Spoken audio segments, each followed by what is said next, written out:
Madame Keller, j'ai une question.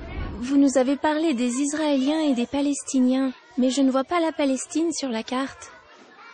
Eh bien, Lisa, les Palestiniens vivent ici. Mais ils n'ont pas leur propre pays. Mais pourquoi? C'est compliqué, mais je vais essayer de t'expliquer. Ces deux peuples voulaient un pays dans la région qu'ils appellent la Terre Sainte.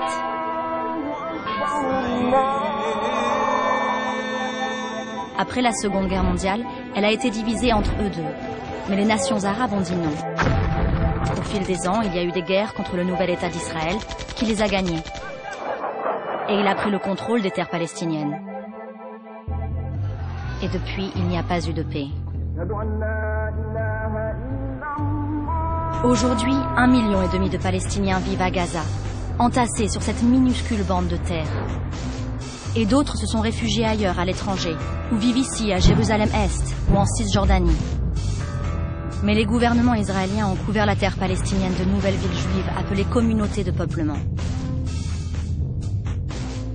Les colons ne représentent qu'un dixième de la population, mais ils ont repris la plupart des terres. Ces communautés sont comme des colonies, construites pour contrôler un maximum de terre et d'eau. Elles sont illégales selon le droit international. Pourtant, personne ne les arrête. On trouve beaucoup d'armes à feu dans certaines colonies, même si on n'est pas au Far West. Elles possèdent des centres commerciaux, des usines et des piscines. Elles disposent de 3 fois plus d'eau que les villages palestiniens, qui doivent faire face à des pénuries et aux eaux usées des colonies. Les colonies sont reliées entre elles par un dédale de routes, dont certaines sont réservées aux Israéliens. Tandis que chaque jour, les Palestiniens peuvent attendre des heures au poste de contrôle militaire, simplement pour se rendre à l'école, au travail ou même à l'hôpital. Certains Palestiniens n'ont jamais pu rendre visite à des proches qui habitent à peine à quelques kilomètres de chez eux. Israël a également construit un gigantesque mur de sécurité, qui a pris encore plus de terre. Il coupe des villages palestiniens en deux, séparant les agriculteurs de leurs terres et les gens de leurs amis et de leurs familles. Donc la vraie carte ressemble à ça. Avec le mur, les routes et plus de 200 colonies qui font s'entasser les Palestiniens dans de petites poches. Tu vois, Lisa, encore aujourd'hui, il n'y a pas vraiment d'endroit que les Palestiniens puissent appeler leur patrie. Certains se sont tournés vers la violence, voire le terrorisme, et les attaques menées ces dernières années par les deux parties ont tué plus de 1000 Israéliens et plus de 6000 Palestiniens. Mais pourquoi? Eh bien, Lisa, beaucoup de gens ont peur. Des millions de Juifs ont été assassinés pendant la Shoah, ce qui les a poussés à se battre davantage pour une patrie sûre.